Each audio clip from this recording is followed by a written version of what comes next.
प्रधानमंत्री मोदी ने लखनऊ के इंदिरा गांधी प्रतिष्ठान में 3 जून को यूपी इन्वेस्टर समिट की ग्राउंड ब्रेकिंग सेरेमनी 3.0 का उद्घाटन किया।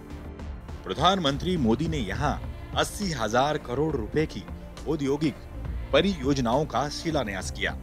इस मौके पर पीएम मोदी ने निवेशकों से कहा, मैं काशी का सांसद हूं, इसलिए इतना चाहूंगा कि कभी समय निकालकर मेरी काशी देख कर आइए। काशी बहुत बदल गई है। इस वीडियो में हम भी इस बात का विश्लेषण करने जा रहे हैं कि पीएम मोदी की काशी से सांसद बनने के बाद कितनी बदली है काशी। 2014 में जब नरेंद्र मोदी ने वाराणसी से लोकसभा चुनाव लड़ने का फैसला किया था, तब लोगों को आश्चर्य हुआ था, क्योंकि वाराणसी हिंदुओं का तीर्थ स्थल तो है, यहाँ बड़ी संख्या में मुस्लिम भी रहते हैं। लेकिन पीएम मोदी ने सबका साथ सबका विकास करते हुए विश्व की इस महान नगरी को अपनी पुरातन सामर्थ्य के साथ साथ नए रंग रूप में सजा दिया। काशी में विश्वनाथ कॉरिडोर और विश्वनाथ धाम प्रोजेक्ट का काम पूरा हो चुका है। इससे काशी की प्राचीनता को भव्य रूप दिया गया है। यहाँ मणिकर्णिका घाट और दुर्गा कुंड काशी की शान बढ़ा रहे हैं। पीएम मोदी के यहाँ से सांसद बनने के बाद काशी की धरती के 80 घाट से स्वच्छता अभियान की शुरुआत हुई थी, जिसके बाद से इसने एक बड़े आंदोलन का रूप ले लिया। कहा जाता है कि वाराणसी गलियों और घाटों का शहर है। अब घाटों को लाइट से चमका दिया गया है। पहले यहाँ अंधेरा रहता था। शहर का टाउन हॉल और कबीरा चौक की काया पलट हो चुकी है। पहले बिजली के तार के जाल पूरे शहर में फैले हुए थे और अब 228 किलोमीटर में अंडरग्राउंड केबल बिछाया गया है। ट्रैफिक को नियंत्रित करने के लिए 173.53 करोड़ की लागत से एक कंट्रोल सेंटर बनाया गया है। रेलवे स्टेशन और भी बेहतर हो गया है। शहर में 50,000 निःशुल्क पेयजल सुविधा की व्यवस्था है। बीजेपी का दावा है कि यहाँ 70,000 महिलाओं को उज्ज्वला कनेक्शन दिया गया है। यहाँ चमचमाती सड़कें हैं। परिवहन को बेहतर किया जा रहा है।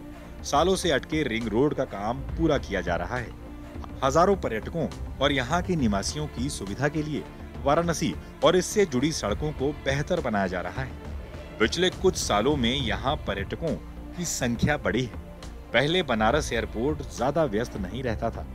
पिछले सालों में कई बार यहाँ फ्लाइट बढ़ाई गई है और हवाई यात्रा करने वालों की तादाद बढ़ी है। यहाँ वंदे भारत एक्सप्रेस चलाई जा रही है। वाराणसी से हल्दिया तक फैले 1380 किलोमीटर लंबे जलमार्ग का काम भी तेजी से पूरा किया जा रहा है।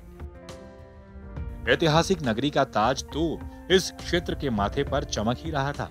पहली बार 2015 में काशी को पहली बार यूनेस्को का सिटी ऑफ म्यूजिक का दर्जा मिला। भारत सरकार की स्मार्ट सिटी में भी इसे शामिल किया गया। काशी की सेहत संवर रही है। बुनकर और युवाओं को स्फूर्ति योजना से स्किल लोन और सब्सिडी पाकर खादी संस्थान और कालीन कारीगरी को नई ऊंचाइयों पर ले जा रहे हैं। बिना किसी गारंटी के लोगों को मुद्रा लोन दिया जा रहा है। कैंसर पीड़ितों को मुफ्त में कीमोथेरेपी दी जा रही है। यहाँ के पुराने रेलवे कैंसर हॉस्पिटल को होमी भाभा कैंसर हॉस्पिटल के रूप में विकसित किया गया है। बनारस एक बड़े मेडिकल हब बनने की तरफ बढ़ रहा है। रेलवे कंटेनर डिपो भी तैयार किया गया है, जिससे सब्जियां और फलों का भंडारण किया जा सकता है। यहाँ टाटा और बीएचयू ने साथ मिलकर महामना पंडित मदन मोहन मालवीय कैंसर इंस्टीट्यूट बनाया है, जो कि सिर्फ 10 महीने में बनकर तैयार हो गया। केंद्र में पीएम मोदी की अगुवाई वाली सरकार के 8 साल पूरे होने पर यूपी के सीएम योगी आदित्यनाथ ने एक लेख के जरिए अपने विचार रखे हैं। उन्होंने इस लेख में कहा है कि नरेंद्र मोदी 2014 में उम्मीद और बदलाव के वादे के साथ निर्वाचित हुए थे और पिछले 8 वर्षों में उन्होंने यही काम किया। उन्होंने लिखा कि पीएम अमेरिका की धरती पर खड़े होकर मां गंगा को सांस्कृतिक और आध्यात्मिक महत्व दें और जापान के पीएम भारत आकर काशी के घाट पर गंगा आरती में शामिल हों, ये साधारण बात नहीं हो सकती। टाइम्स नाउ नव भारत डिजिटल की रिपोर्ट।